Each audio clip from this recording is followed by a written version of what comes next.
अस्सलाम वालेकुम स्टूडेंट्स, आज हम पढ़ेंगे माइक्रोबायोलॉजी का लेक्चर नंबर 1, जिसमें हम 3 टॉपिक्स कवर करेंगे। Definition of microbiology, importance of microbiology and history of microbiology.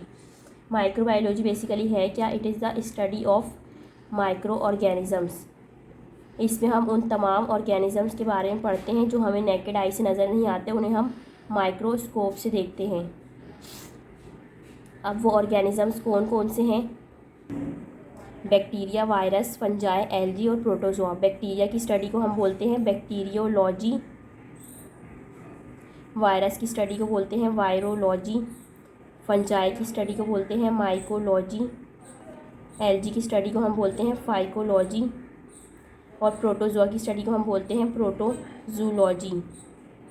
अब हम पढ़ेंगे इंपॉर्टेंस ऑफ माइक्रोबायोलॉजी के। माइक्रोबायोलॉजी पढ़ना हमारे लिए क्यों ज़रूरी है? क्योंकि बहुत सारे माइक्रो ऑर्गेनिज़म्स ऐसे हैं जो फूड इंडस्ट्री में हमारी इस्तेमाल होते हैं, जैसे योगर्ट बनाने के लिए, चीज़ बनाने के लिए, जो हम अचार खाते हैं पिकल्स, उसमें यूज़ होता है। और बहुत सारे माइक्रो ऑर्गेनिज़म्स ऐसे हैं जो हमें नुकसान देते हैं, जैसे जो हमें डिज़ीज़ कॉज करते हैं, जैसे एड्स की बीमारी है, या जो हमें फ्लू लगता है वो भी वायरस की वजह से होता है। तो इस तरह बहुत सारी बीमारियां ऐसी हैं जो हमें जैसे फ्लू है तो ये भी माइक्रो ऑर्गेनिज़म्स की वजह से होता है। कुछ बैक्टीरिया ऐसे होते हैं जो एयर से नाइट्रोजन को लेके हमारी सॉइल में ऐड करवाते हैं, तो हमारी सॉइल की क्वालिटी को अच्छा करते हैं ताकि हमारे प्लांट्स ग्रो कर सकें अच्छे से। कुछ माइक्रो ऑर्गेनिज़म्स होते हैं वो मेडिसिन बनाने में यूज़ होते हैं, जैसे जो हमारी सबसे पहली एंटीबायोटिक बनी थी पेनिसिलिन, वो भी फंजाई से डिस्कवर की थी साइंटिस्ट ने। उसके बाद माइक्रो ऑर्गेनिज़म्स बहुत सी केमिकल प्रोडक्ट्स में यूज़ होते हैं, जैसे वैक्सीन्स हमारी बनाई जाती है माइक्रो ऑर्गेनिज़म से, एंजाइम्स हो गए, वाइटामिन हो गए, ये तमाम चीज़ें जो हैं हम माइक्रो ऑर्गेनिज़म से हासिल करते हैं।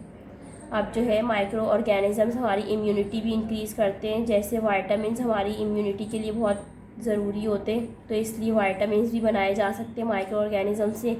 और जो डिज़ीज़ हमें कोई होती है तो उसके अगेंस्ट हम जो वैक्सीन्स बनाते हैं वो भी हम माइक्रो ऑर्गेनिज़म्स की मदद से बनाते हैं। और बहुत सारी दूसरी इंडस्ट्रीज़ में भी माइक्रो ऑर्गेनिज़म्स यूज़ होते हैं, जैसे टेक्सटाइल इंडस्ट्री हो गई और हमारी जैसे पेट्रोलियम इंडस्ट्री हो गई। ये तमाम चीज़ें जो है यहाँ पे माइक्रो ऑर्गेनिज़म्स यूज़ होते हैं। एग्रीकल्चर फील्ड में भी माइक्रो ऑर्गेनिज़म का बहुत इंपॉर्टेंट रोल है, वो फर्टिलाइज़र्स बनाने में काम आते हैं और सॉइल की क्वालिटी को अच्छा करने में काम आते हैं माइक्रो ऑर्गेनिज़म्स, ताकि हमारे प्लांट्स जो हैं वो अच्छे से ग्रो हों और जो उनसे फूड हासिल हो वो भी यूज़फुल हो ह्यूमन बींग्स के लिए। अब हम पढ़ेंगे हिस्ट्री ऑफ माइक्रोबायोलॉजी। इसमें 2 साइंटिस्ट की मेन कंट्रीब्यूशन है, एंटनी वैन ल्यूवेनहॉक की और लुइस पास्टर की। एंटनी वैन ल्यूवेनहॉक को फादर ऑफ माइक्रोबायोलॉजी भी कहा जाता है। ये लेंसेज ग्राइंड करने का काम करते थे, फिर इन्होंने एक माइक्रोस्कोप बनाया जिससे ये ऑर्गेनिज़म्स को देखा करते थे। तो इन्होंने उन ऑर्गेनिज़म्स को नाम दिया था एनिमलक्यूल्स, जो माइक्रो ऑर्गेनिज़म्स थे। उसके बाद लुइस पास्टर हैं, जिन्हें हम फादर ऑफ मॉडर्न माइक्रोबायोलॉजी कहा जाता है।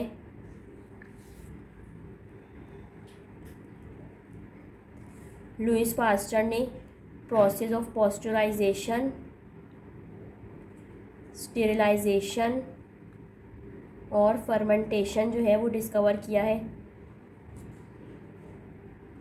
और इनकी एक कंट्रीब्यूशन ये भी है कि इन्होंने वैक्सीन्स बनाई हैं अगेंस्ट एंथ्रेक्स, ये एक डिज़ीज़ है, उसके ख़िलाफ़, और रेबीज़ और कॉलेरा के ख़िलाफ़। इन्होंने इन तीनों डिज़ीज़ के अगेंस्ट वैक्सीन बनाई हैं। पॉस्चराइजेशन का प्रोसेस क्या होता है? एक स्पेसिफ़िक टेम्परेचर पे हम फूड को हीट करते हैं ताकि उसके अंदर जो माइक्रो ऑर्गेनिज़म्स हैं और जो ऐसे एंजाइम्स हैं जो हमारे फूड को स्पॉइल करते हैं, ख़राब करते हैं, वो किल हो सकें। तो ये प्रोसेस भी लुइस पास्टर ने डिस्कवर किया। उसके बाद स्टेरिलाइजेशन का प्रोसेस है, इसमें भी हम माइक्रो ऑर्गेनिज़म्स को किल करते हैं।